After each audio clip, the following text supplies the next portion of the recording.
That you, I would hand over to you, Bernhard. Yeah, thanks a lot, Christina. It's very exciting to do this talk here at the lecture. It's sort of a method that we started almost 4 years ago, and now we have the first papers out and even a guidebook, which will go online very soon, on a method which we call Socio-Technical configuration analysis. So it's not a very handy term, but I guess you will understand the deeper rationale in the course of my lecture here. And it's essentially about analyzing document stocks to reconstruct transition processes or socio-technical transformations. I will give you the context in a while, how this is positioned in vis-a-vis other sort of methods. But let me just first start with an overview. So the first I would like to introduce you a little bit into the type of theorizing and the type of data we need for that we do in transitions research.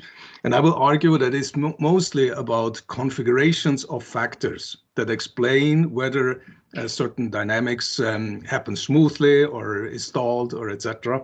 And this is in distinction to, let's say, more quantitative, I would even call mechanistic types of explanation, where you have typically you have a limited set of independent variables, and they explain one dependent variable in a rather static setting. It's all what you have from classical physics to a lot of economics, etc. So it's a static situation where you want to explain an outcome just on a limited set of quite standardized variables. And it's also distinct on the other extreme, if you want, from what is called grounded theory, where you have, let's say, no a priori expectation about how many factors influence the thing you want to understand, how many dependent variables or outcomes you're really interested in. So you're essentially your research is about constructing a sort of a logical structure between factors and outcomes. So let's say this Sdca, this configurational theorizing, is somewhere in between, where you have just these different factors, and you need to acknowledge the combination of all the factors, how they lead to a certain outcome or not. I will get into more details soon. Then I will, in the second point, I will just introduce sort of a few methodological reflections on different methods you could have and how they are apt to do configurational mapping and configurational theorizing, and of course introduce the Sdca method. Then I have prepared like 3 cases, but perhaps we will only go through the first one, because that's also the most encompassing one and the one that you have probably read in the research policy paper about global infrastructure transitions in the field of urban water management.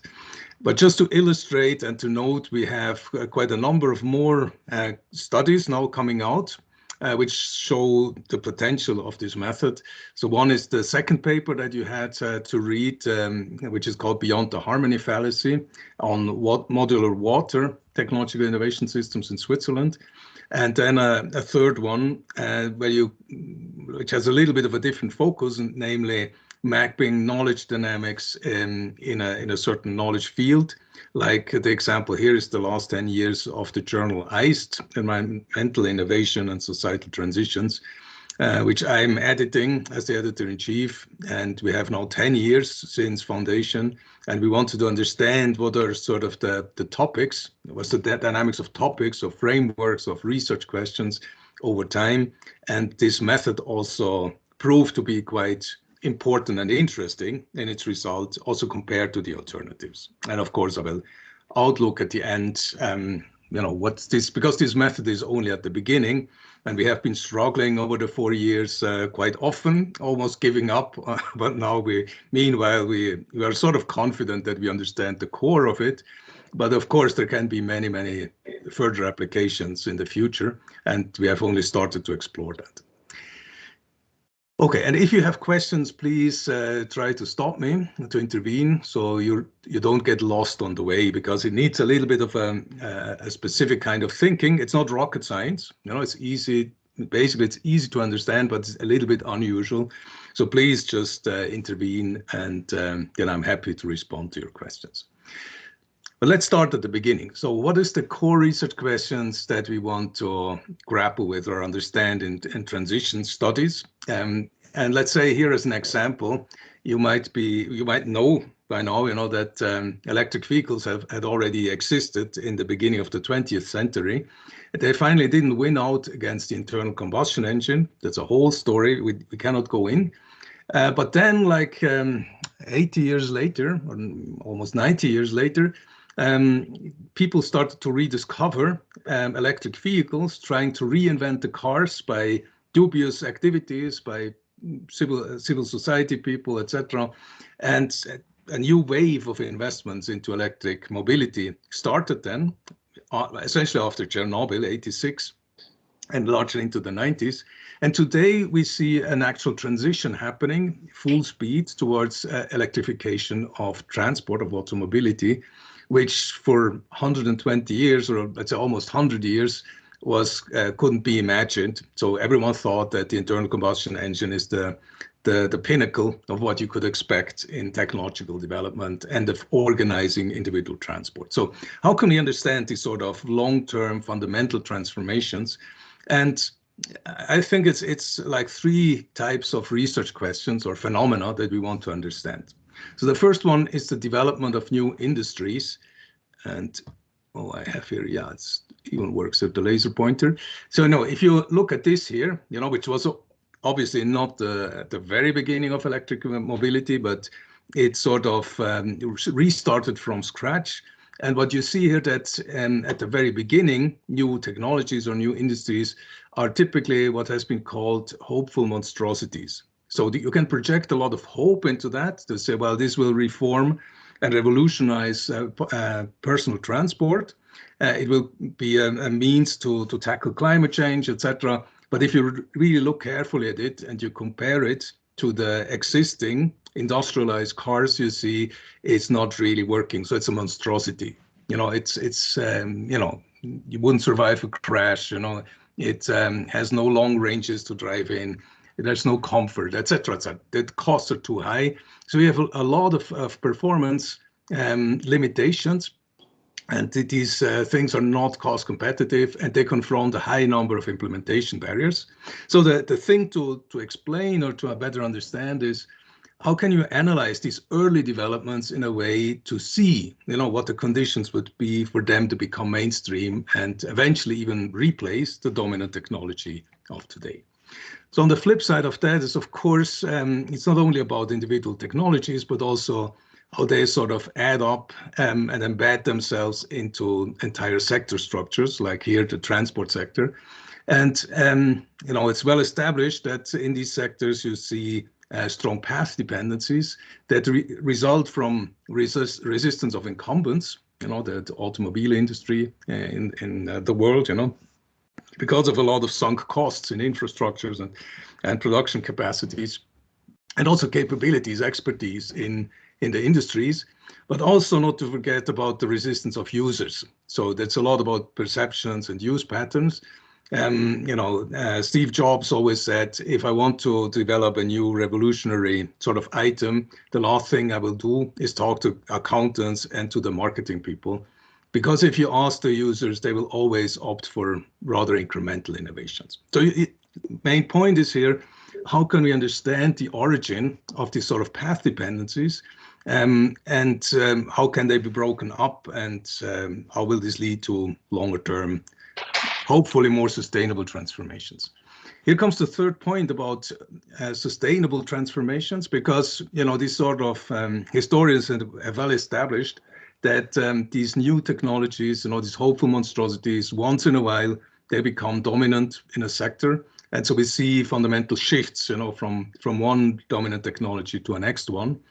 But now, since Chernobyl, a lot of discussion goes in whether we can steer these sort of transformations. So can we influence the direction of such transitions towards some public policy goals, like sustainability is essentially a big list of public policy goals, which we should achieve in order to lead ourselves to a better world. Well, okay, if we go to policy analysis, then really, we all know it's mostly a short-term goal or a play, like 4 years, and then you have changes in political structures, etc. So how can we organize these sort of processes over the long run? We're talking here about 40, 50 years of transformations. So taken together, all these 3 dimensions, it's about how to understand long-term socio-technical dynamics. And and what could this even mean? So we know that, these transition concepts, they all have a socio-technical system focus, which means, it's, as I said before, it's rather a configurational view. So we think that, or we believe that changes or stabilities or changes, they happen because of certain configurations of factors, and that also in the course of development, sort of systemic effects emerge, which stabilize certain dynamics, etc. And the second specialty is that we're interested in long-term dynamics. So most of the other disciplines, they're rather interested in short-term equilibrium deviations. We say, well, what does a CO2 tax change in the immediate behavior of users, for instance? But that's sort of out of an equilibrium. If you change one factor, how much will then the outcome change? So that's not really the way we're approaching things, but rather, how can we understand these half a century transformation processes? And I will just elaborate on 2 frameworks here. Of course, the multi-level perspective, and then the second one is the TIS. So the multi-level perspective, you have certainly seen this sort of figure many times already, but I don't want to go into much detail, but just to say, where is the configurational here?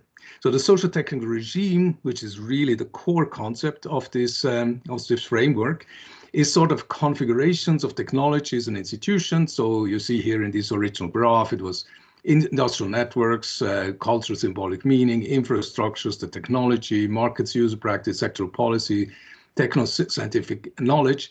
And the point was that, in a certain period of time, when a regime is very dominant and stable, these elements fit together very neatly. They have to accommodate for each other, and they even converge, that it takes time for them to converge, to have sort of, fitting cultural symbolic meaning for the technologies, that users start to accept the technology in such a way that the policies are installed, the infrastructures are there, etc., etc. So essentially, an existing dominant regime is a configuration of all these elements, and it's very hard to change any of these without having major implications on the others. So there's an inherent tendency to stabilize this configuration as a configuration. That's what we mean then by highly institutionalized. So let's say over time, these configurations can become stronger or weaker, enabling more deviation from the configuration or less. And for me, one of the key sentences, is already from an old book of Ari Ripp and René Kemp. They characterized these situational regimes as configurations that work. So it's sort of the elements have to fit together in a way that, a certain output, let's say automobility, access of individuals to transport, individual transport, is sort of provided reliably, etc. Technological niches is essentially, you can say, it's just immature regimes. It's regimes in the making or potential future regimes, which have all sorts of challenges, of course, and which strive to become a regime potentially in the future. And you have this so-called landscape, which is external forces that make a certain regime being perceived as functional or not. So that's general public perceptions, let's say, that's external shocks, etc., that come in and either reinforce the regime configuration as it is or question it. Let me just speed up here and say, well, the TIS is also sort of a configurational approach because, but it's more focused on emerging industries, or if you want the niche, the S-curve of the niche development in the MLP. And it also applies a systemic perspective. How is this? So first of all, you can describe or understand a technological innovation system as all the actors of whatever sort of guys, their relationships, their networks, and the specific institutions they form to promote a certain technology. So an important element is here also the system boundary. We will come back to that in one of the cases. But let's say the assumption is that if you look at this in a systemic way at whatever happens in a certain technological field, you will identify certain emerging properties, or it's also called system resources, that can only be understood as resulting from the interplay of the elements. So it's not enough to just what you would do in a sort of a quantitative approach. You would just assume that you have the key variables and they just have independent force on the outcome. But this framework says, no, we have to look at the configuration between diverse actors, not only companies, etc., how they interact, etc. A complementary view is, you have certainly also heard that many times already, is the core processes, which is essentially what happens among these elements. How do they develop? What do they exchange among themselves? And there are lists of these functions. I just take one that we normally use, which is only about 4. So it's how is knowledge formed, tacit and codified knowledge, how are resources mobilized, how are markets formed, and how is legitimacy for new technologies constructed. And a very nice way to highlight the configurational character also of the functions is the concepts of motors of innovation by Roald Suers and Marco Heckert, which they published like 10 years ago. And it's essentially the same idea that over the development of time, you see specific of these core processes being more stronger or less strong, and this changing over time. And so you can sort of predict or at least understand why certain theses develop better or worse. Okay, one is waiting in the lobby. That has no implications on me, I guess. Yeah, it's just a joke. So finally, you can say it's all about then development cycles. So as I said before, the long-term perspective, how does this do these structures change over time? From sort of few elements, few interactions towards tightly internet actor constellations, etc., and how over certain development phases, technology becomes more and more broadly accepted in society and perhaps even become dominant in a technological field. Okay, so that's where our analysis comes in. So the take home of these first few slides was we have to use the kind of theorizing that we do is configurational, and so our data and our methods should fit that. And we can then also perhaps discuss at the end, why certain methods or methodological approaches don't work so well, or where the strengths and weaknesses are. So once again, so what's the characteristics of the problems we want to analyze? I would say, first of all, they're multidimensional, so many factors or many variables, if you want. It's relational, so let's say the interactions between certain factors may be very important, and it's even configurational, which means that the way that all the elements fit together has sort of an added explanatory force, and that's what typically we also call systemic. So we have, as I said before, certain factors that only emerge out of the interplay of the different actors. This means that we have typically many factors, we have few observations and lots of interdependencies among the factors, and that's sort of poison to any sort of standard explanation, a quantitative explanation endeavor, because you just want to have few factors, lots of observations, and no interdependencies. You want to have interdependent variables, and we're just missing out on all of these. And so that's one of the explanations why quantitative studies are not so well developed, or a certain type, let's say the standard type of quantitative studies. And then the long-term and dynamic. So it's also, you cannot say, well, a transition is just, you can just take it as a static phenomenon, but it's something that evolves over time, as we saw with the development phases in TIS. And so you have to rather trace the processes and go for process explanation instead of variance explanation. Variance explanation is a shortcut of having independent variables, and then you measure their variations conjointly with the dependent variable. And then, that provides the background for your explanation. Okay, so what kind of qualitative interpretations do we have, or qualitative methods? It's mostly, as I said, process-oriented explanation. And the characteristics is that the researcher has to mobilize all sort of contextual knowledge you can grab to identify regularities or patterns over the course of time. So the types of methods that are typical there is, let's say, historical narratives, like Frank Gehl's work. The foundational work of the MLP was all about historical cases, from the sailing ship to the vapor ships, the emergence of the sewer system, the car technology, etc., etc. It was all reconstructions of these historical patterns, and that's sort of I don't know whether you have this in the method course, but that's also a specific sort of methodological approach. Another one is certainly, which has been very popular in transition studies, is case studies. You go to the Netherlands, you look at all the actors that are engaged in biogas activities, agricultural biogas, and then you try to grasp what's going on there. In the best of the cases, you perhaps even compare it with Denmark to try to derive some better understanding, etc. And this is mostly based, but doesn't have to be, on extensive expert interview campaigns.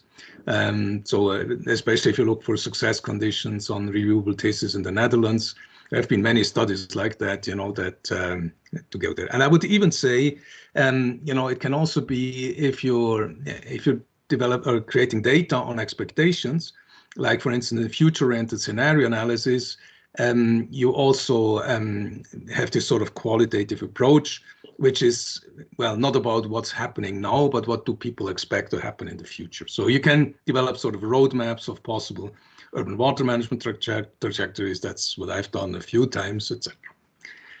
So what's the strengths and weaknesses of that? I guess the great strength is certainly that, let's say, the researcher has a high control of the interpretation of the data. So, the researcher is sort of the device that integrates everything, that has to mingle in his head or her head, the developments and what's really important and where the patterns is. So it's a strong engagement. So you don't hand over, like in many quantitative approaches, you hand over to the machine, and then you sort of get the outputs. Of course, then you also have to reflect and change, and etc. It's not sort of mindless. But let's say the big challenge in these qualitative methods is really that you have to really control most of the things in your head, so to speak. The problem with that is, well, I guess the advantage is that you can really integrate a wide diversity of data and sorts of evidences. If you're well trained, etc., etc.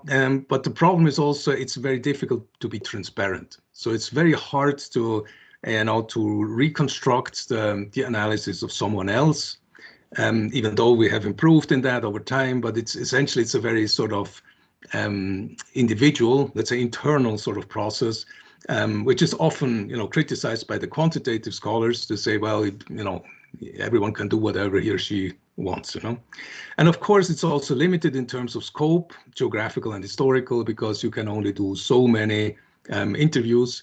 I just have to perhaps tell this small joke that happened to me, really, between Marco Eckert and me. When we first argued, this was like 10 years ago, we argued that the geography of these technological innovation systems was an important thing, and that we should really adopt a sort of a global perspective. Then his first reaction was to say, well, that's just, from a method point of view, that's just impractical, because you cannot travel around the world and interview all these experts everywhere in the world and then do the way of analysis we normally do. And of course, he had a point. But what I took from that is, okay, then we need different methodologies to really do that. So the question here is, I don't want to badmouth by any ways, the qualitative approach. I guess that's also Sdca is essentially qualitative based, So the question is, how can we maintain the strength, to identify these configurations, these system dynamics, etc., but overcome some of the weaknesses of it. So first question, of course, why not turn to the quantitative methods? I already elaborated. So mostly they are oriented at sort of a variance type of explanation. As I said, few variables, static relations. and then you can just establish sort of unwavering sort of relationships, which will not change over time in a certain way. You know, of course, you can also include time, etc. But just for characterizing a little bit stronger, that's one of the things. A second major problem is that we lack of standardized global databases, you know, which we have in many other realms, like, for instance, publications, academic publications, you know, Scopus, Web of Science. You have easy access to the global set of human knowledge, and you can analyze that, or patents, you know, in the same way. But if you're really interested in socio-technical, because, you know, publications and patents are mostly about the knowledge dimension, but not about legitimation, not about market formation, etc. So, you know, so we just don't have these sort of global databases, and we would even, you know, the complexity is so high, we would have a hard time imagining how such databases could look like. The configurational aspects are hard to consider, and here I have the reference to Fornari, a recent paper where they elaborate about configurational theorizing, which is really a worthwhile read. And the book of Gertz and Mahoney, 2012, which is also in the reference list, is really the most intelligent sort of method book that I have read in my lifetime about the complementarity or differences between quantitative and qualitative approaches. But I cannot go into that, but just say, to moderate a little bit the claim that the implicit claim that's in here, well, quantitative methods are not good for anything in transition studies. That's of course not true.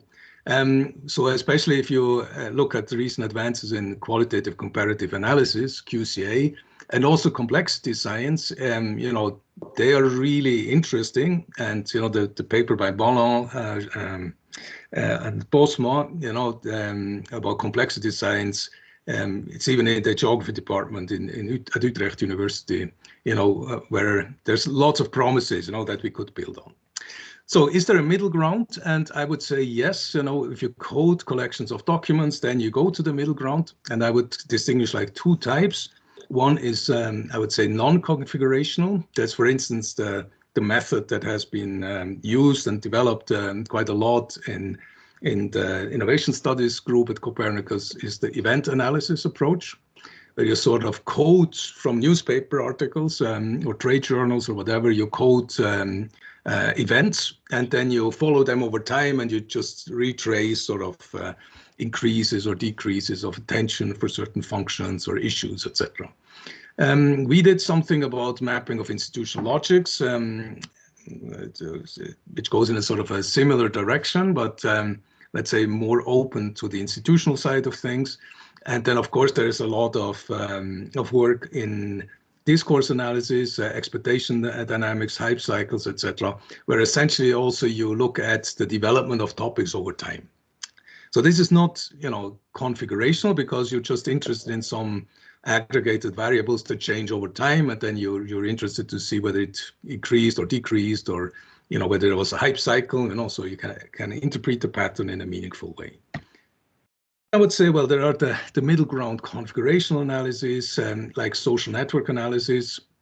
I listed here just a few papers from my own research, but of course there's many more out there. Social network analysis, where you look at the relationship between actors and the positionality of actors, etc. So this is configurations among actors, if you want. Then a recent method in political science, discourse network analysis, where you look at, you know, advocacy coalitions in political decisions, and who is supporting which sort of narratives in order to then eventually implement a specific policy. And there was one very recent paper by Jochen Marquardt and colleagues on the German coal exit, where they used this discourse network analysis. And that's also very near. We draw a lot on the discourse network analysis as an inspiration, at least. And then last but not least, you know, there's a whole field of new approaches around topic modeling and other natural language processing methods, which essentially, you know, where the coding is done automatically by just counting frequencies of words, and you try to identify the meaning by, you know, how often certain words appear, and perhaps also how interrelated these words are. And so you can really go into the hundreds of thousands of documents to analyze.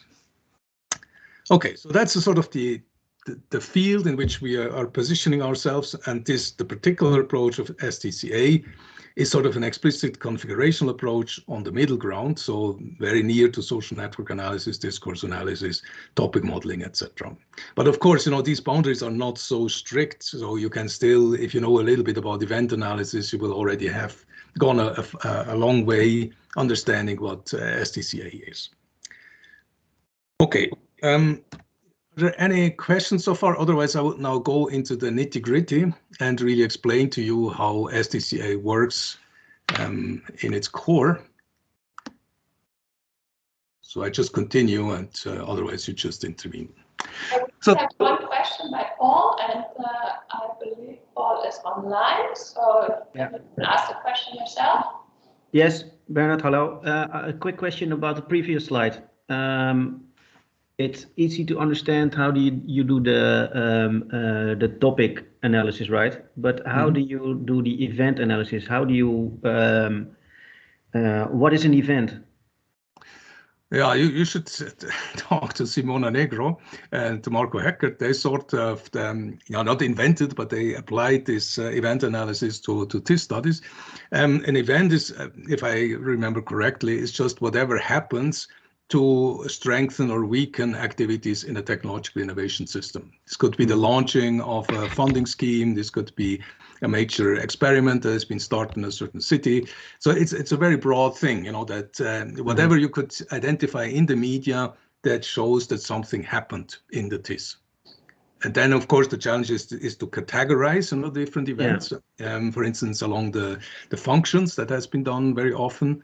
And then you can sort of retrace over time, how strong certain functions have been. So that was the Motors of Innovation idea also by Roald Suers and Marco Heckert. So you can just see, the prevalence of certain activities over time and whether they increase or decrease, But it's difficult to predefine an event, right? Before you go on to analyze the documents. Yes, but I guess they have elaborated a sort of a handbook on event analysis where they go into quite some detail about what an event could be.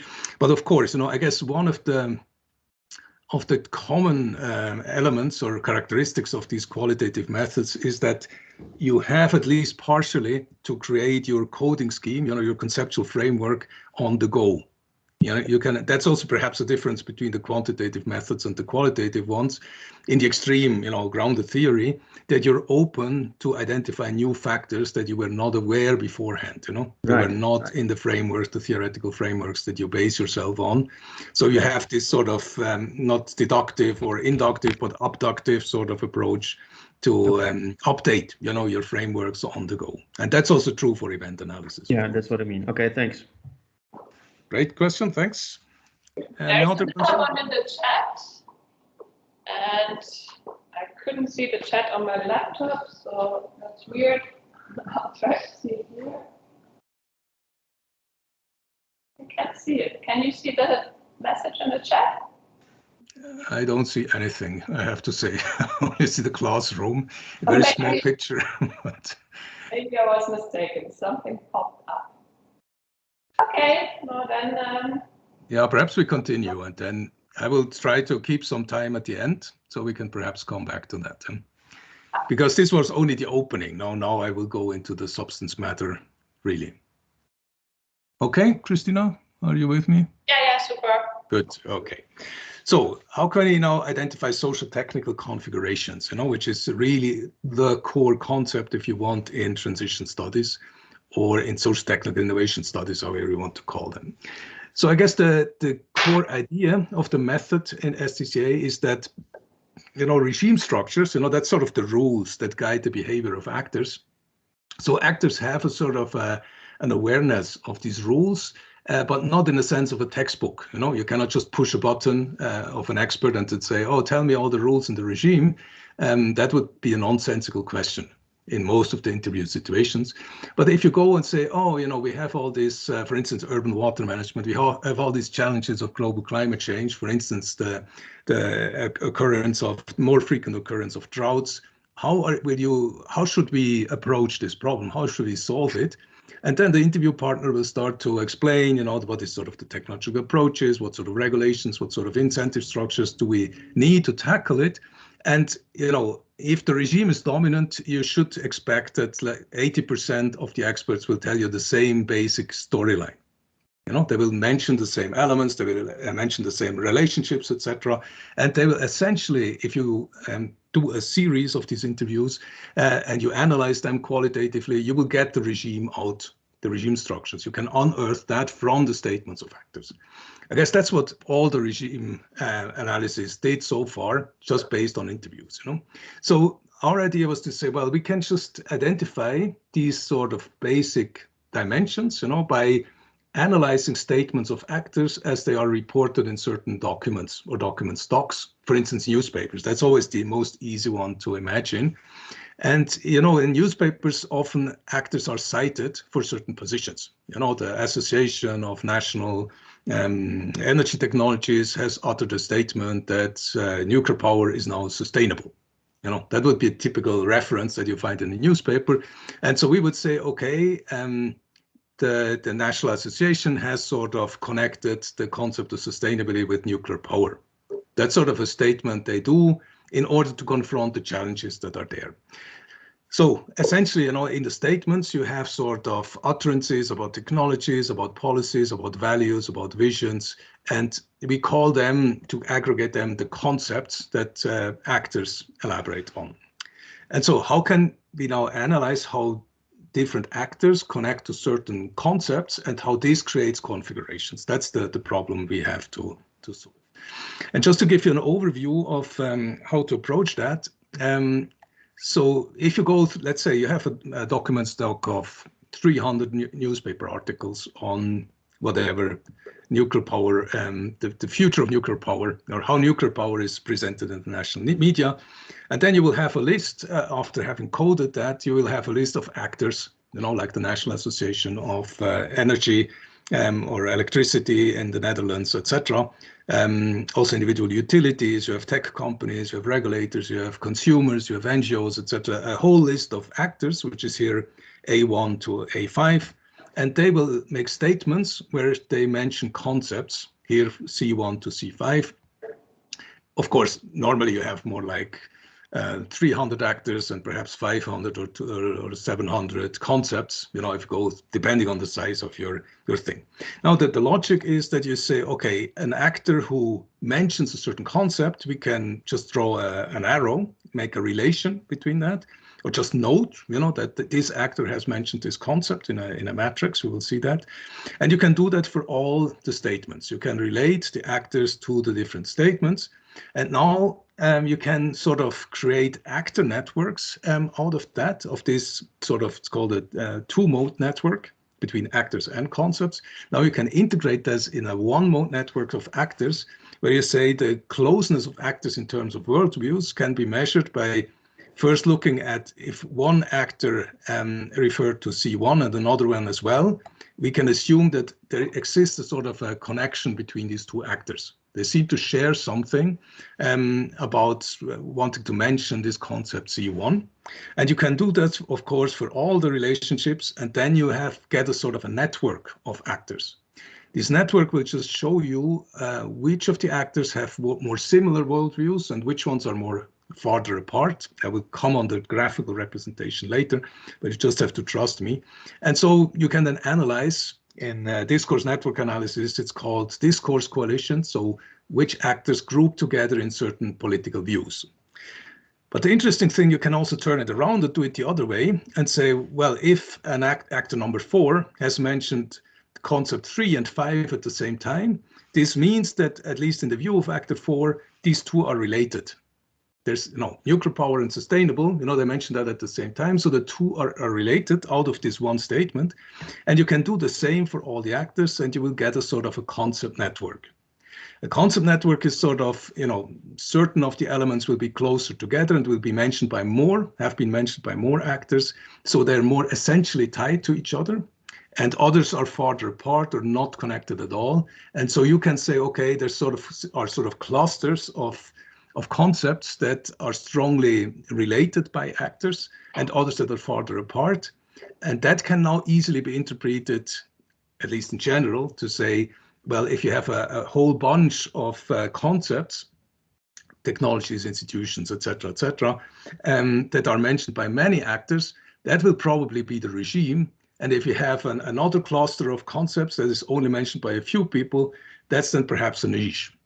That's the basic idea of this whole approach. Just to conclude here, I guess I will just take another 5 minutes or so to conclude the introduction, and then we will have a break. I hope this is fine with you. Otherwise, you have nothing to think about during the break. I guess that's one of the challenges. Just here you have just the reference to the method paper, as we call it, the research policy paper that you have perhaps already read, where all this is elaborated in some detail. And as I said before, we have now also a guidebook online. It's not yet heavily advertised, but you will find a sort of an introduction to the method under that step-by-step introduction. So what is the Sdca method now in a nutshell? So it's 4 steps. First, you have to select the suitable document stock you want to work on. Then you have to code the individual documents, the articles or abstracts or interviews or whatever the unit of analysis is. Then we have to measure the similarities or the connectedness between the codes. And finally, we have to map the configurations. So I will walk you through these 4 points now, and then you should get a sort of a good understanding how this really works. So first, the selection of suitable document stocks is, first of all, there are different types of documents that you can not easily mix, perhaps. So newspapers is really nice because typically you have archives of newspapers that run over many, many years, and you can also collect several newspapers, then you can cover different geographies. The same is for trade journals or patents or even conference proceedings, Twitter feeds, etc. So you can, whatever you have as regular document stocks, you can analyze. I guess you even had that perhaps in the former lecture. But you have to ask yourself, if I choose a certain kind of newspapers, let's say national newspapers, what is sort of you call it sense-making platform, what's the sort of the audience you're talking to? What is the job of the newspaper to aggregate information out there and to prepare it for the readers? And so what kind of function does such a newspaper fulfill? So is it, for instance, a newspaper just to inform the citizens, to prepare them for political decision making, etc.? Or if you're in a trade journal, you want to inform the professionals about the newest trends in the sector, etc. And of course, if you mix the two in one analysis, can become quite problematic. It's just something you have to think about. Then, of course, what time span would you want to cover, and are there distinct development stages to compare? There you have to do some trade-offs between having long coverage but then too many data, etc. The geographical coverage is the same, and of course you should have full text access so you can easily download these documents and then treat in a coding software. So we move to the next step, the coding. So I will show here an example from the third example that I will perhaps show at the end of the talk. This analysis of our journal over 10 years. And so, I did it in software in vivo. And first, the coding steps, perhaps you had already coding, I understand, in one of your former lectures. But, I guess it's sort of a general thing that you first, I called it Wild West style. You have perhaps some general categories that you expect to have. So, for instance, the conceptual focus, which is very near to research question, the conceptual frameworks, the methodological approach, the policy approach, the sector, the spatial context of a case study, the technology. These are sort of, general codes that I identified or categories that I identify. And then, coding the text, I got into a long list here only for the conceptual focus in the first one, a long list of labels that I attributed to the abstracts. And then, after 15%, the first 3 years, I just had a stop and I aggregated, I redefined the codes, etc. And then the second step was then to code all the rest until I was up to 100%. And then you have a sort of a coding tree that has grown a little bit wildly, like a bush, and you have to cut it down a little bit by, for instance, if you have some categories that are very big, then you have to to cut them into smaller ones, or if they're too small, you have to aggregate them, etc., etc. And then in principle, at the end, once you have a nice coding tree, you should go back, because this has been sort of a process, where you learned a lot about your phenomenon. You should go back to the beginning and then recode everything in a very consistent way. The result of all that is already a major achievement in the analysis, namely, you will have a well-balanced coding tree. This means if you do it really reflectively, you have sort of the basic categories, the factors, the dimensions of the phenomenon you're analyzing. And, the codes will also be sort of, have sort of similar size, or you can easily interpret what their meaning is, etc., etc. And so already having that, is already a very strong element for understanding what's going on, almost like a grounded theory aggregation, process. So now we come to the core here, to how do we measure the similarities or connections among elements. So one way to present is that you can create vectors of actors mentioning specific concepts. By the way, this type of method is very similar to the algorithms that Amazon or Spotify use to predict your preferences for music. I cannot go into the details, but it's this kind of family of methods which has proven to be very effective in many different realms. So just one representation here is just you list here the actors from 1 to 127, assuming you have 127 actors mentioned in the newspapers, and one concept is photovoltaics, and you just list, which actor has mentioned photovoltaics. And of course, many have not, some have. So it's a very simple sort of a question. And if you go through all the concepts, you can just build a matrix, where you say the concept 1 has been mentioned by actor 3, concept 2 has been mentioned by actor 1 and 3, etc., etc. So that's a very easy, straightforward sort of process. Now, in order to compare two concepts or codes in how similar they are or how connected they are, you can just compare the two, the comps, so let's say these rakes, if you want, and see, where do they overlap. So here, for instance, PV and sustainable, you had actor number 9 or so, who mentioned both at the same time. Other actors just only mentioned PV, again, others only mentioned sustainable. So you have a partial overlap or co-occurrence of the codes in here. So if you want to now measure how nearby or how similar these two codes are, you can just, this is just for visual purposes, but you just take away all the actors that did not mention either of the two. Then you can say, well, there's the yellow ones are the codes that, or the actors that mentioned both at the same time. The blue ones is where actors only mentioned sustainability or sustainable, and the green ones is which only mentioned PV, but didn't connect the two. So now you can just create a sort of similarity index, or the Sdca index as it's called. It's very simple. It's the relative overlap that you have between two concepts. So N11 is the yellow, the number of yellow actors divided by the sum of the blue and the green actors, and the yellow, the totality of all the actors. So explaining, what does this mean? If you have two concepts that have never been co-mentioned by actors, then the similarity is 0. If you have essentially connected concepts or synonyms, then they only occur when they're at the same time. No one would just mention only one without the other.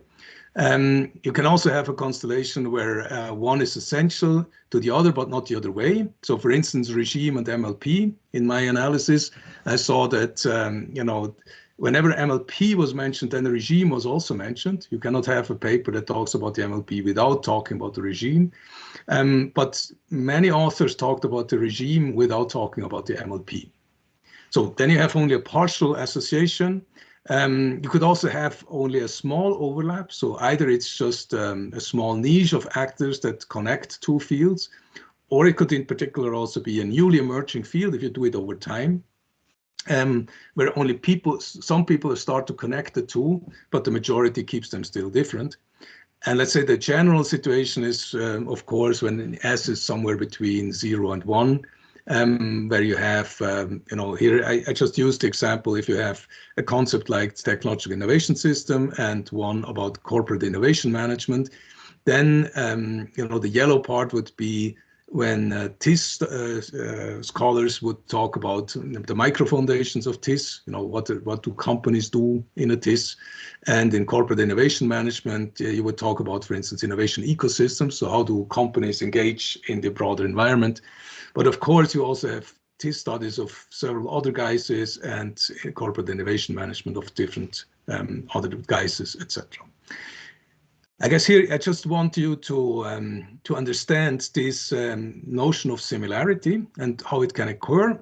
And now the thing is that this is only bilateral. Huh? So we only have now a measure for the bilateral similarity between concepts. But of course, if you now select, for instance, a whole sequence or a subset of concepts that are all strongly connected among themselves, then you can start to think whether they represent a configuration or not. Okay, so I overdraw like 10 minutes, and I would propose that we make a short break here, and then I will go into the mapping of the configuration. It's only one slide. How can you does this now translate into pictures, into network pictures, and then present to you the empirical case of urban water management. Is that fine with you? Yeah, I think that's great. How long do you think? 10 minutes? Or? Perhaps 10 minutes, yeah. 5 past. And let's reconvene at 5 past. And yeah, there are some questions in the chat. Maybe you can take a look at them and see if we address them later or start up with. Yes. Let's take a break. Good. See you later. See you. I don't think you can see questions. I don't know if you suggest, but if you are guessing questions in the chat.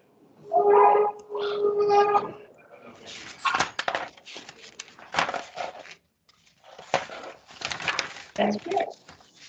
Oh, yeah, then maybe we'll read them out.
Bernhard, can you actually see the chat? We were wondering. Yeah, not really. Wait, I can just Possible as an external. recording has started. Okay. Here. Yes, I see. But I cannot have the slides on, share, and at the same time see the chat, you know. Ah, yeah. Yes, so I can just read the questions out to you.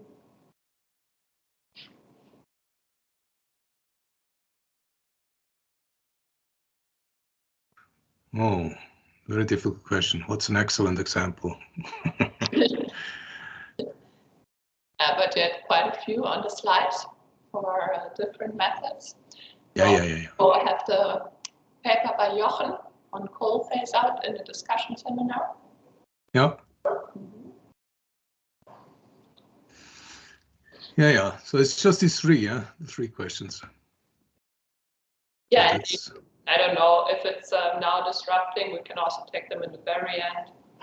Yeah. I think that fits well the very end, because I would really be eager, you know, to have the story, you know, so people understand, you know, how the whole cycle works.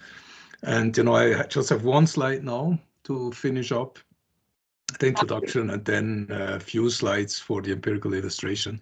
So I should be done. You know, we should have enough time to still have some discussions, open discussions. No, indeed. Then now step 4. So that's good. All right. Do you still see it again? Yeah, we see it again. I have to admit, I'm not a proficient user of Teams. I was happy enough to not have to use it all too often, and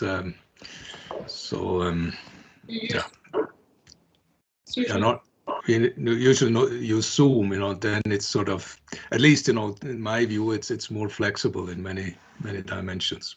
But anyways, we will manage. I also had to get used to Teams when I came here, but I came to like it also. Okay. Yeah, perhaps one day I will also start to like it, but so far I didn't have to. You're even using this pointer thingy like that. That I never noticed. It's possible. It's good. Good. So I just continue. Is this all right? Yes, I think so. It's time. Okay, let's just wrap up, you know, how far we got. So I introduced sort of this similarity measure, you know, for two elements, you know, two concepts, or two codes that you have in your coding scheme. And I finished by saying, well, if you now look at those pairs that have strong connections, you can perhaps even see a whole sequence of codes that are strongly interconnected to each other. And we would interpret that as a configuration.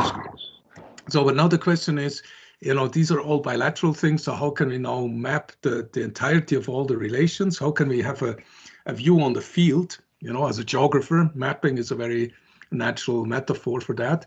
And so essentially the problem is how you can map an n times n matrix, you know, with all the bilateral similarity measures into a two-dimensional space. So perhaps if you have some statistics background, it's a method that's called multidimensional scaling. It's not rocket science, but you know, it's just how you do it. You present the n times n dynamics relationships on a sheet of paper, so that, you know, you have the best representation of the relationships. Then you can play around, you know, you can just map that with network graphic software, where then the colors are, you know, the symbols are nodes, and the colors and shapes of the nodes, of the symbols, are sort of types of nodes, which you have to define depending on your research question. You can use the size, for instance, for the number of times a certain concept has been coded. So you can know the relative prevalence of codes. And the links between the codes is typically the number of actors that are mentioning both concepts at the same time. You know, I will show you then examples for that, but additionally, sometimes, and in our cases, you know, we found that often quite interesting and useful. You also want to know the relative position of a code in the entire field of codes that you have coded. So to know, are certain of the codes more central to the field? Are they sort of representing what happens really, and others are more peripheral, are just supported, for instance, by fewer actors. As I said before, perhaps you would have a sort of a cluster of codes tightly interacted that most of the actors support, so that would be more central to the field, and sort of niche concepts would be rather at the periphery. And for that, you can use a feature that's called the radar plot, where high centrality values result in a central positioning in the graph. If you want to know more details, I can explain, but for now, imagine you have a radar plot, concentric circles. The center is represents, or the elements are positioned in the center, which have the highest centrality values of the codes. The concentric circles then represent equal levels of centrality. So, the farther from the center, the more peripheral you are. And then you can just position these, or the software does it, of course, these different elements. Here I chose different shapes and different colors and interconnections between them, which represent the structure of a field at a certain moment of time, or a period that you select. You want to know, what is more central, how are the concepts interrelated, are there any sort of salient storylines that come out, etc. And if you do this over several periods of time, then you can also, have sort of these static radar images, and you can sort of reconstruct the dynamics. Have elements move to the centers, have they be pushed to the periphery, have they grown in importance or shrunk, etc. So then you can sort of, really like on a radar screen, you can see, which concepts have become more interesting, etc., more prevalent, etc. But also, that's the configuration part, how they relate to each other. So those that are more strongly interconnections, that are more interdependent or more connected, whereas those that have no connection whatsoever, they're probably dissociated. And you can even say for a storyline, like here the yellow one and the green one, they're only connected through this blue central element. And you could also have totally disconnected elements somewhere at the periphery. So, the dynamics can be, represented by changes in the size of the nodes, the position of the nodes, etc. And, as I said before, this can just depict socio-technical configurations. I hope you could follow me until here, because it's a bit heavy stuff, but that's essentially all you have to know. And I would now like to move to the empirical example that's also in the research policy paper, but just to walk you through the pictures that we have found empirically in a field that is sort of relevant for transition studies anyways. So urban water management is sort of a key space infrastructure, that we have in especially in OECD countries. We have these sort of centralized treatment plants, and we have the long sewer lines that bring the wastewater from the households and the industries to these centralized wastewater treatment plants. The water is treated there and then returned to the rivers or the sea or whatever. So it's an example of a regime that's highly centralized, heavy, concrete, intense, etc. And it has been a huge success over the last century, because it essentially made cities livable places. Before we had cholera and all sorts of nasty sicknesses that cities were known for, and only after we managed to evacuate the wastewater, they became sort of livable places, healthy places, or at least partly healthy places, etc. We also have in most countries, like in the Netherlands as well, in Switzerland, we have a high connection rate. 97% of the households are connected to a sewer.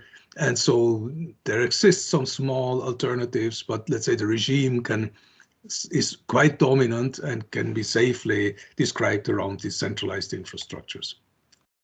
So far, as to say, it has become a sort of a global gold standard, not in the sense that it's everywhere implemented as such, but let's say if you talk to engineers in the field, they would 95% of them would say, yeah, that's the best we can have. And 20 years ago, the internal combustion engine. That's really how we have to organize our urban water management systems. And in more conceptual terms, Lea Fünfschilling and Christian Binz have called or have used this example to describe the concept of a global regime. It's sort of active or happening in many different places, even where the centralized system does not even exist. So the question is that really the end of the history, or will there be better, more sustainable solutions? And if you look at the global scale, we see that the centralized sewer system is not really very successful all over the world. So we have many places with very low connection rates, etc. And it's very hard to implement in slums in the global south, etc. And at the same time, we have sort of alternatives, decentralized alternatives like recycling showers, where you can put into your living room and you can shower always with the same water. It's just treated inside and purified. Or washing machine that don't need any water anymore, just to work with polymer beads. Or all sorts of decentralized systems. Or here, that's one toilet that's been developed at our institute, which is, for instance, for slums, you can just put it there somewhere and use it. Well, not without coverage, of course, but it's also there. The water is recycled, etc. So there are lots of niche technologies, and the question is, and there are also some first. Hydroloop is even a Dutch company, that sell sort of treatment systems, grey water treatment systems here on the market. But it's fair to say it's really a sort of a transition at the very early stage. Like, let's say in electric vehicle terms, it was like in the 90s, with the solar electric vehicles that I showed in one of the first slides. So how can we now assess the capability to drive socio-technical transitions, or can we sort of predict which regions in the world would be better positioned to lead niche markets or niches or lead market developments? And for that, we did an analysis on newspapers, global newspapers from LexisUni database, which is easily accessible to everyone. Yes. Also in Utrecht or anywhere at the university. And we selected like 800 newspapers over 8 years, found like 550 articles, applied like almost 3,000 codes, where like 2,000 were relating to more like centralized solutions and 1,000 more to decentralized solutions. And if you look at the geographical distribution, we see sort of hotspots of discursive activities, as you see here. So a lot in the US. I have to say it was English-speaking newspapers. There was, of course, a major limitation. But still, we have sort of global coverage. Let's say in the US, in Europe, it's mostly UK, then South Africa, very important, Kenya, India, very important, a few in China, etc. So that was the database, of articles that we analyzed, and we derived sort of these sort of radar plots for now different layers in the data. So we had several countries that we identify, and here the global actors that you see is like transnational companies, International Water Association, Bill and Melinda Gates Foundation. So these are actors that work all over the globe in the water sector. And we represented the data in such a way, you see here the codes, water reuse, desalination, industrial reuse, dams and pipes, etc., etc. The blue ones are relating to the centralized paradigm, if you want, to the regime, and the green ones to the modular paradigm, if you want, the niche. And what you see here, the size is the number of times the thing was coded, and the radar plot is, the nearer to the center, the more central the storylines are. And what you see here already is that we have a quite interconnected blue component, as we call it, in the realm of centralized solutions. So whatever, actors were cited for was mostly about the centralized solutions. There was sort of a more peripheral, like niche positioning for more modular or decentralized approaches. But the center of the discourse was really clearly in the blue realm. So second thing that we did, of course, we had to select this time frame of 8 years, and this was mostly because in the years, right, from 2014 to 2016, we observed quite severe droughts in several parts of the globe. In the US, there was a major drought, in South Africa and in India. And so we split the time periods, you know, from, let's say, the period 2011 to 13 was before the drought, then during the drought, and finally after the drought. And if you look at the developments, of course, you see more activity, you know, in the newspapers, more concepts mentioned, stronger interconnections, but you still see, let's say, the disconnect between the blue discourse and the green discourse is quite strongly. So they don't mix, and still, well, you have sort of neutral elements, if you want, like sustainability rationale or economic rationale that get into the center. But still, you know, the centralized discourse is bigger, is mentioned more often than the decentralized. You can say the decentralized is sort of more diverse. You know, you have more concepts that are mentioned in the newspapers, etc. So there seems to be an increased interest in decentralized approaches. But once the droughts are gone, you know, let's say we fall back, overall the level of discourse decreases, and we fall back to the pattern almost like before. So we would say essentially we had this external shock, and the discourses, let's say the engagement with the urban water management problem got heated up, stirred up a little bit, but we don't see anything that could resemble like a transition. Also, on an aggregate level, if you look like over the years, you know, the absolute and the relative share of centralized or codes or text parts that were positive or supportive to centralized solutions or to decentralized solutions, we see an increasing trend for the decentralized solutions, but not very marked. And also, if you looked at the actor types, you know, that's which kinds of actors were cited in these newspaper articles, we see those that are conducive to modular technologies are sort of the same, you know, nothing dramatic happens. And the same is also for the centralized solutions. So I would say essentially by the global actors, the global experts, and you know, that also transport the narratives about the gold standard, etc., nothing much has happened over these years. That's a bit disappointing, but you know, that's what comes out.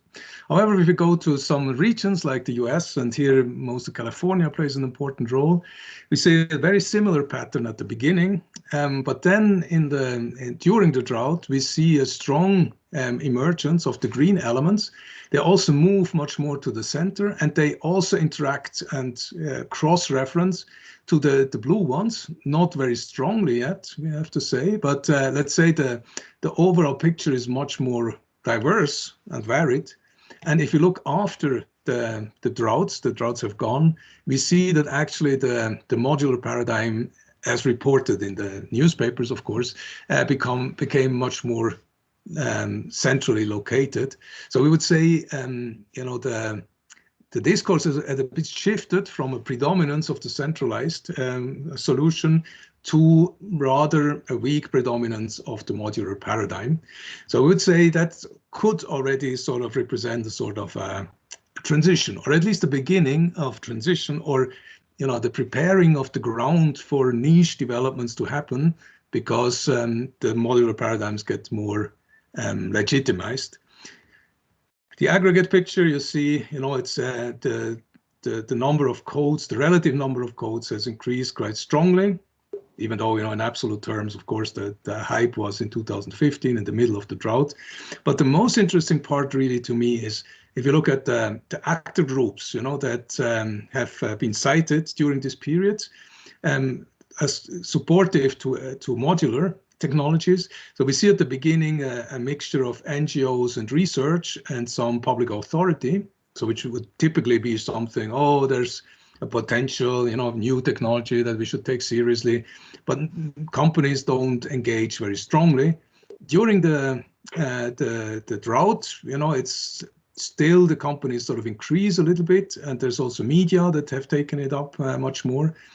But at the end of the after the drought, here in this situation, we see that it's essentially a mixture between companies and public authorities.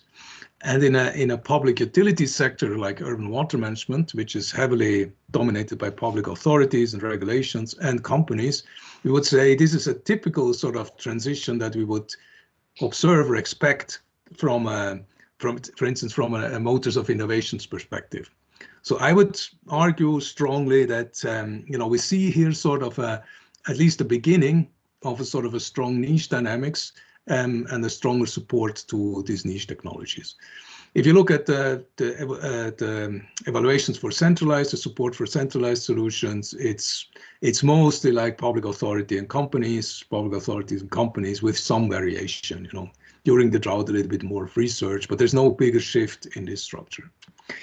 So let me just show you the last two examples. So for instance, South Africa, we also see that the same start, before the drought. We see then a mixing of centralized and decentralized elements during the drought. But after the drought, the decentralized disappears entirely. So that's a typical pattern if you want, if you have an external shock coming in, and then, the discourse gets stirred up. And once it's gone, you didn't have any anchoring of, let's say, in terms of companies and actual activities. It will just also go away and swing back, to the original situation.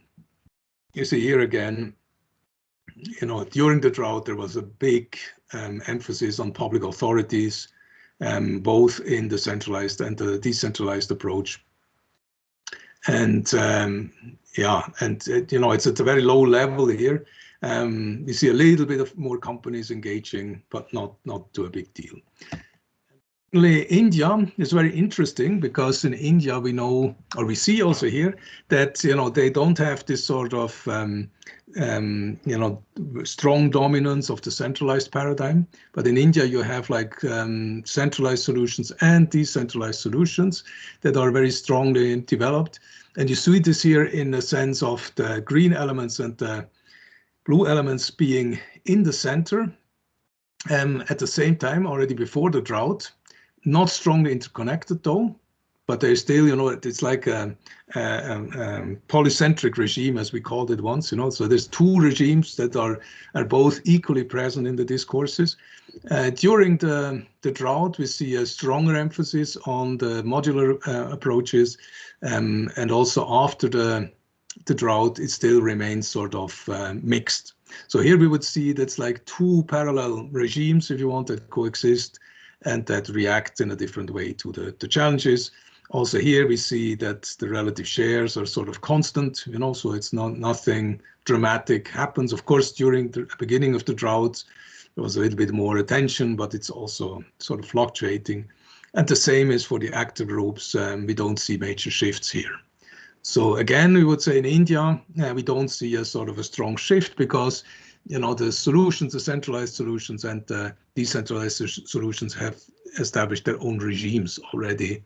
And and so things are developing according to that situation. Good, so I will just abstain from going into the other two examples, just very short to say what the problem was.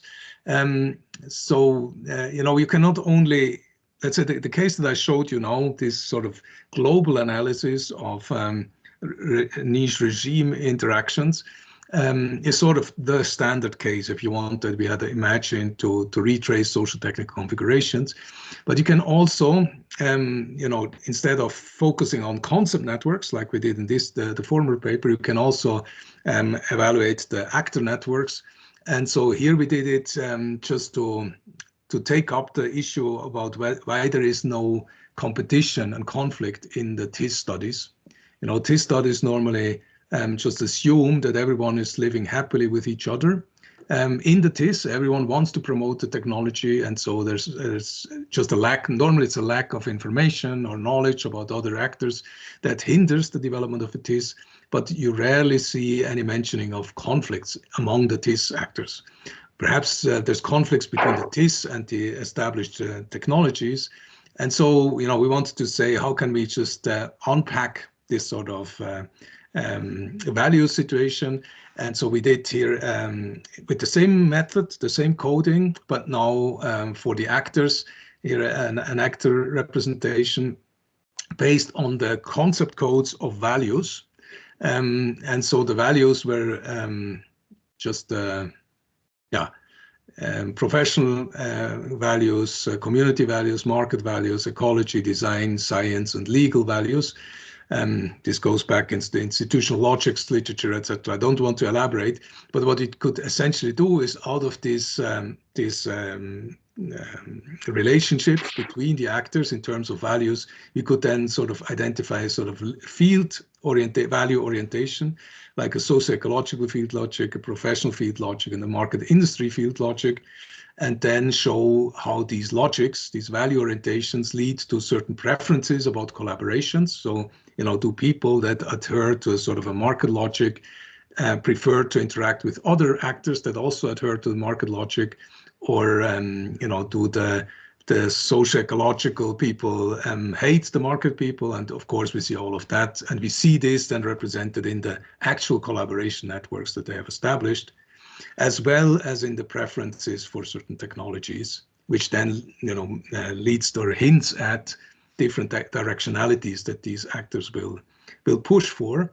And so finally, what we can or one thing that we could just discuss then on this basis is, does it make sense to consider Switzerland as a boundary for that technological innovation system, or do we not rather have 3 different innovation systems, actors that drive in different directions?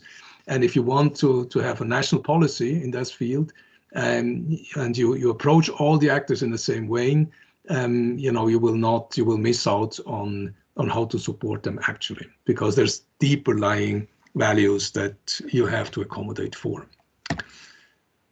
And the last one was this knowledge dynamics in ICE, was just about how the scholarly field of transition studies evolved over time and the last 10 years since the ICE journal was developed. And there I did the coding myself. So over the 10 years, we had like 500 abstracts that we downloaded from Scopus and then coded in vivo, as I showed before. So there were like 220 codes in the coding tree, and they were attributed about 3,000 times.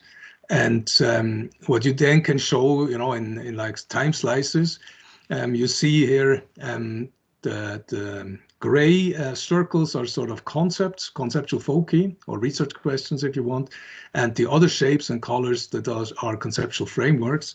And just to walk you very quickly through, in the first 3 years, we see a very strong predominance of the MLP with the regime, the niche, and the landscape.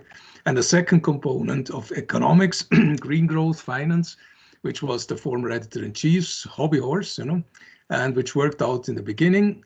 In the second phase, we see a strong growth in geography and some secondary elements like grassroots, urban niches, management studies, and politics and MLP. In a third phase, we see that business administration, TIS and niche, etc., become strong, and the geography is still there, the politics and power is there, and sociology is growing. And in the last period, we see a overall a stronger interconnection among all the elements, which shows that the field sort of gets more concentrated. We see sort of MLP TIS geography connection, which TIS and MLP were separate in the times before, but in the last phase we see more and more that they sort of integrate, and they are sort of mirrored by a sort of a business administration focus, politics and power, and other fields that emerge anew.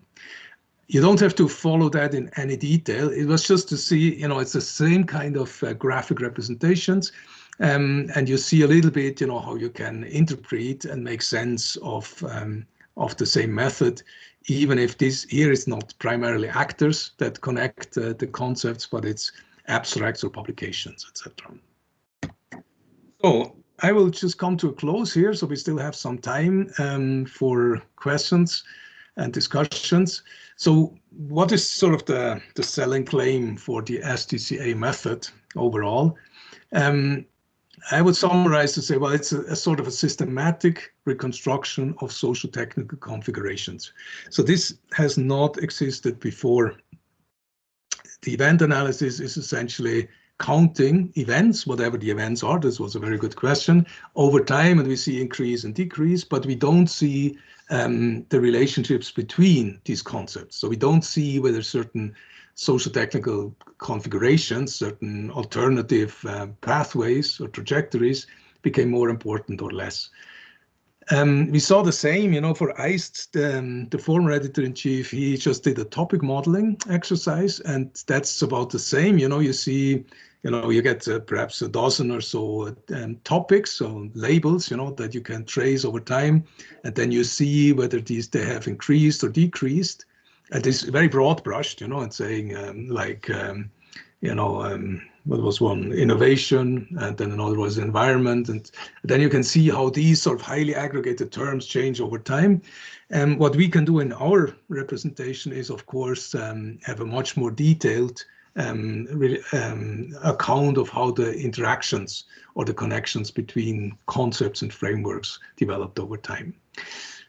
A second major point is it's sort of easily scalable in terms of time and space. Of course, the problem with case studies, well, historical case studies you can do, but if you're based on interviews, it's very hard to have a robust reconstruction of processes, because experts always have to remember how situations were before, and they're very bad at saying, well, exactly then.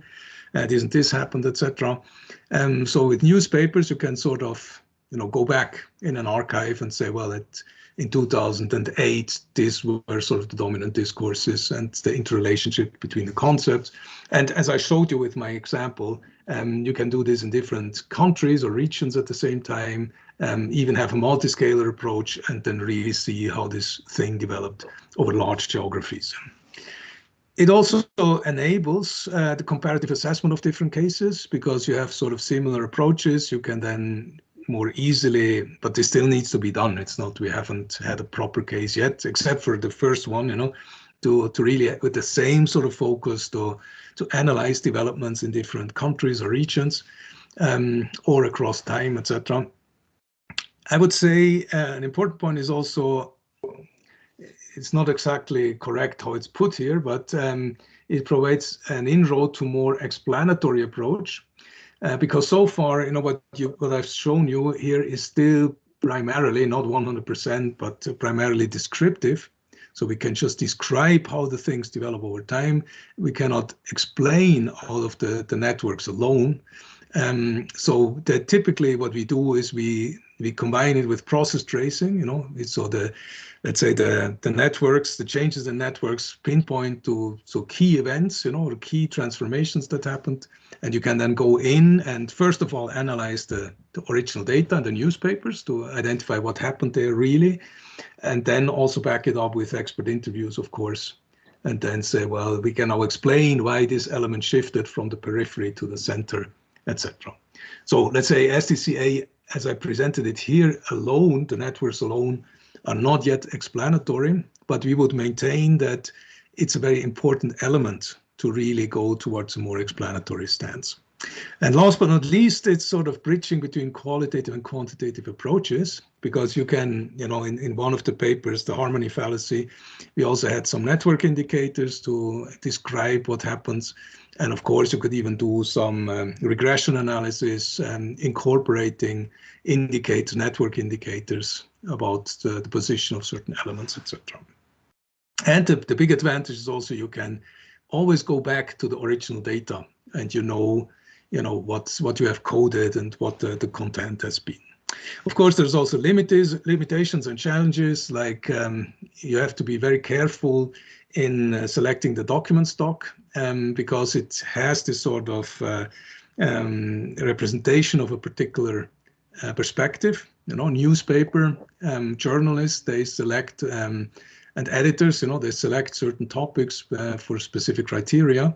And so only there's a sort of high pass filter where only certain events will be reported in the newspaper, and everything below the filter will not be reported while still happening. And this might be different in trade journals, which are more focused on the specific area, but you have to be very, very critical and reflexive about what you can really see through the lenses of the document stocks that you have selected. The second big problem is that statements of actors, they typically, if you're confronted with a question as an expert, let's say, how should we deal with the drought in the US, then people will not, whatever they take for granted, they will not report, because everyone knows you don't have to spell it out anymore. So the problem is then it's very hard to capture the regime, because the regime is all these elements that are taken for granted. And we now say, also in connection with other discourse analysis, etc., you have to look at critical moments, critical periods like droughts, where certainly the discourse gets stirred up and you have to explain yourself in much more detail than what you would do in a normal situation. And so our drought case was perhaps, defendable in such a way that because, the drought was so severe and people were questioning lots of things, then more of the rationales had to be put on the table and spelled out. And the last point, of course, this is all human coding. This connects to what I said in the beginning. It needs a knowledgeable human coder who is able to attribute the codes in a reflexive way, etc. So it is still very much more accurate than the automated approaches, but it's also very cumbersome. So it takes a lot of time to do the coding. And so I have been engaging recently with people from natural language processing approaches, and we try to, combine certain approaches to leverage the benefits of both.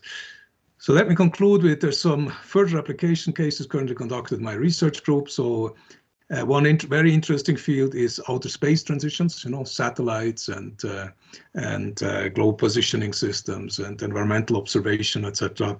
And Xiaoshan Yap, who's also a guest assistant professor, she hosts half a dozen or so master theses in that field where she applies the method and also has very nice things.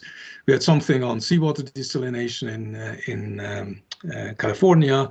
And I'm engaging it also even as an assessment tool for research institutes in Luxembourg to see how the research focus has shifted, etc.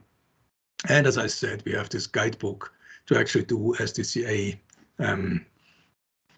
for people that are newly arriving in the field, because there's lots of nitty-gritty on the way, of course, Here are the references that I mentioned in the talk, and I would like to close here and thank my colleagues here who were very important in developing the method since the beginning. Okay, that's all from my side. Yeah, thank you very much, Bernhard. A virtual and on-site round of applause. A really impressive method. Thanks a lot. And indeed, also these points, the combination of qualitative and quantitative approaches, I think it's highly interesting because the IS students are also very skilled in quantitative methods. So yeah, hopefully also some inspiration for potential master thesis here. And then we do have some questions in the chat. And I can read them out. Maybe we take them from more specifics to more general ones. So there was one by Paul that was still very much on the methods. So how do you decide where to put the different actors on the radar? And how do you take into account whether relations are positive or negative? Okay, so just for the question of Paul, how do you decide where to put the different actors on the radar? This is done automatically by the software, the network graphs illustration software. To keep it very short, the Centrality Index is, let's say, the sum of all the similarities of one concept with all the others. So if you sum them up, then you will have a higher value for a specific concept, the nearer it is to all the others on average, you know. So a concept that is only near to one other concept will have a very low centrality value, whereas one that is sort of connected to all the others on average, you know, will have a higher centrality value. And so it's a simple scalar entity, which is just the sum of the S values in the columns, you know. And that's sort of where you put it in the gradient, you know, from the center to the periphery, and then the program then distributes it along concentric circles. You know, for a given value of centrality, you just distribute the elements in such a way that those that are nearer will get closer, or that those that have a higher similarity will be closer on the same radial segment, and those that are farther apart will also be positioned farther apart. So that's in the algorithm, you know. Okay. And then this question, how do you take into account whether these are positive or negative relations? Yes, yes. No, that's also a very good question. The positive and negative relations are very important in discourse network analysis, where you have sort of political parties fighting for or against a certain issue. And there this plays a central role. We found in our case that this was not so prevalent, and also mostly actors get cited to support a certain cause and not so much to criticize a certain cause. And so, you know, if really important, you can also define different codes. You can say supportive centralization and negative centralization, and then it will still, you know, it would appear as two different elements in the networks. As I said, in the case that I presented, it was not so prevalent, you know. Okay. And then another one that's close to the method, why do you not use scientific journals? Or you can, but what speaks against it? Well, the question is, you know, I used a scientific journal for the last example, of course. You could also run the Sdca with scientific journals, but the problem with scientific journals is it's mostly that it's about the knowledge dimension, you know. So you could also, you know, code patents. That would be totally feasible, but then you would end up with a similar analysis as I did for ICE, you know. So it's not for socio-technical configurations. It's perhaps less, you know, purely academic journals. It's perhaps less working less well. I guess for trade journals it could be different, you know, because trade journals often have like news on technologies, news on products, news on company strategies, news on market reports, and there you could, I guess that would be a different thing. So it's really the point that I made, you know, that you have to, when you choose the document stock, you have to be very well aware of what it represents and, you know, how you can interpret it. Otherwise, it will not make a lot of sense. Yeah. Or we also had once an analysis where, you know, different types of documents were mixed, like newspaper articles and then a protocol of international organizations, and it just ended up in a mess. Then you don't see anything anymore, you know. Yeah, so you have to be careful which debate you map, which discourse. Okay, and yeah, so I also want to say if you need to run to the next session or so, feel free to do that. But Bernhard, there are still a couple of questions if you still have them. Sure. Then we can hang on. Okay, so I wanted to add one of my questions, more also on the methods and the practical things before coming to the other questions. So it's very important in identifying these configurations to define concepts. So that was in your first example. So I was just wondering if you could explain again, how do you define these concepts in the first place? For example, on one slide you mentioned values and visions as an example. So the one thing is like, how do you define this, that you are looking, for example, for values and visions? And then the other question is, in coding then, how do you take these apart? So what is the vision and what is maybe a value becoming apparent in the vision? Yeah. No, that's a good point. I guess if you remember, my coding slide, I started with some broad categories, So it was not visions and values, etc., because it was, the analysis of ICE. But you could imagine that you have this sort of values, visions, technologies as overarching categories.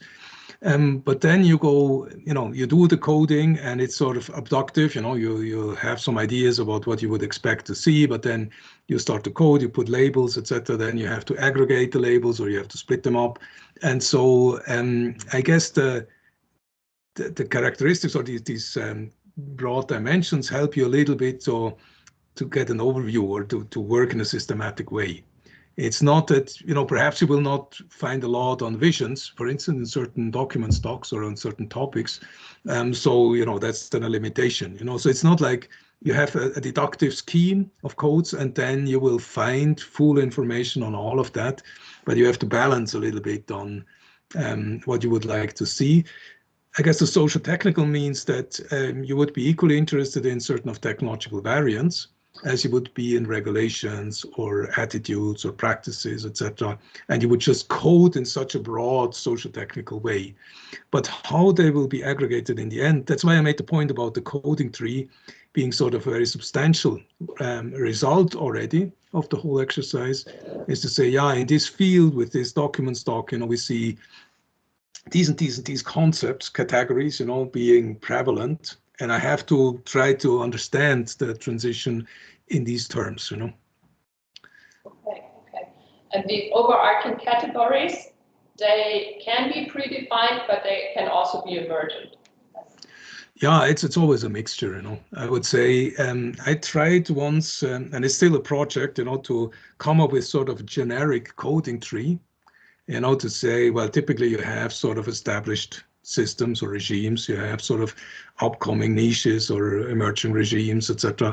And then within the regime, you would just expect to have technologies and blah, blah, blah, blah.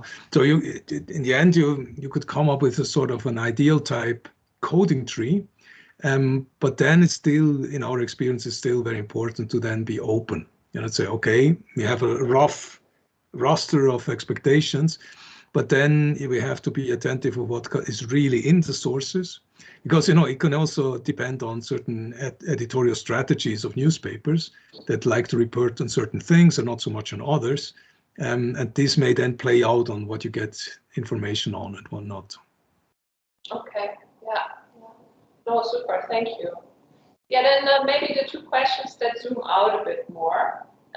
So Felix asked, what is a good example of a transition study that has left a mark in practice, being put into practice? That's a very difficult question in the sense of either, I could talk for an hour and still don't answer the question. I would say you should ask Marco, because he's very proud on his mission-oriented innovation policy frameworks, and he's very active also in policy, supporting policy advice, etc.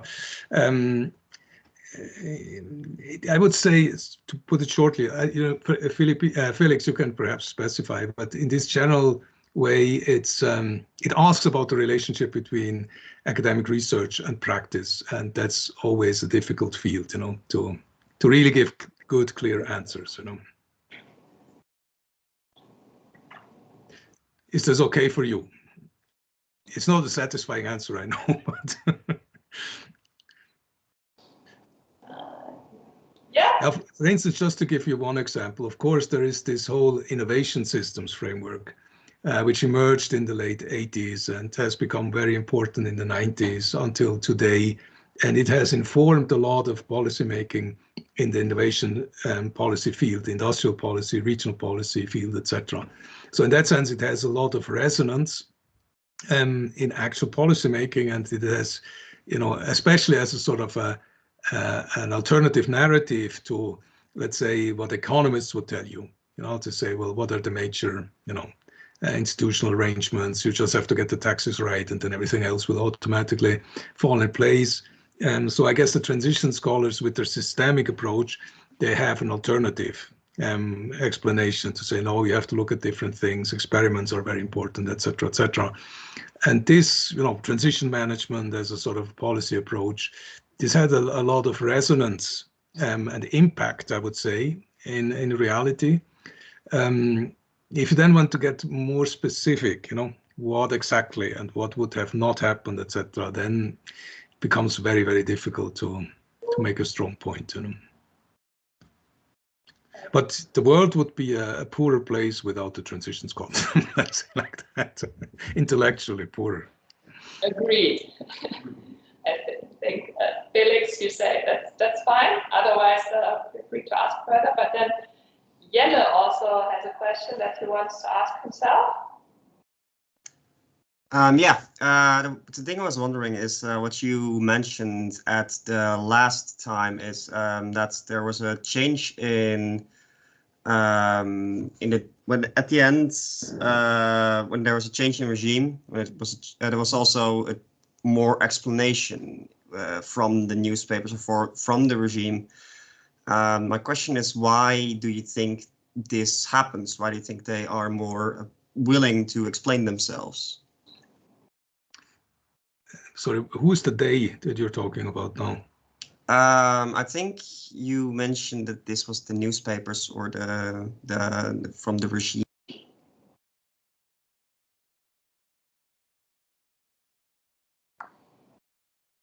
Just reading also your question.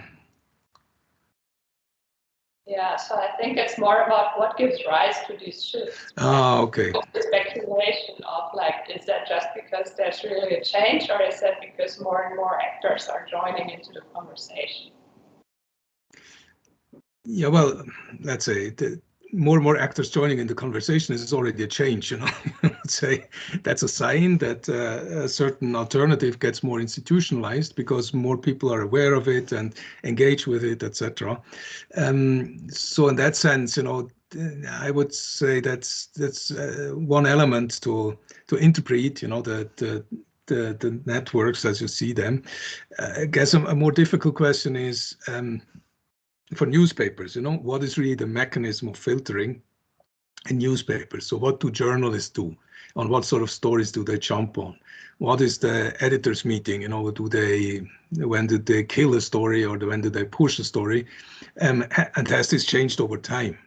That could be, that say, we discontinue these sort of environmental issues. We want to focus on other things, and so you would see a decrease in the activity in a specific journal over time, just purely because of a change in strategy, editorial strategy.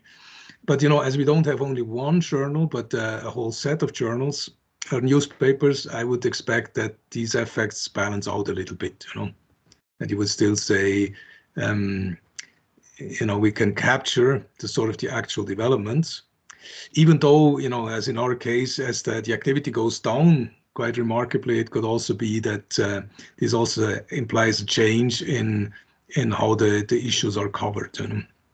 So these are things that have to be motivated very carefully. Also, when you then present the data, when you publish the data, to say, okay, we're pretty sure about how to interpret what we see as networks.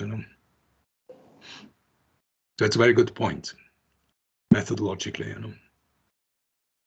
Indeed. So, okay, I think that was the last question. Are there others here in the room or online?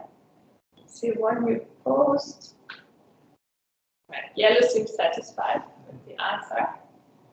Okay, so then I think also looking at the time, I would like to close the session and thank you once again, Bernhard, very much for preparing such a great talk for our students and showcasing these impressive examples of a very recent method that you and your team developed. Thank you very much. Yeah, thanks a lot to all of you and have a good day. Bye-bye.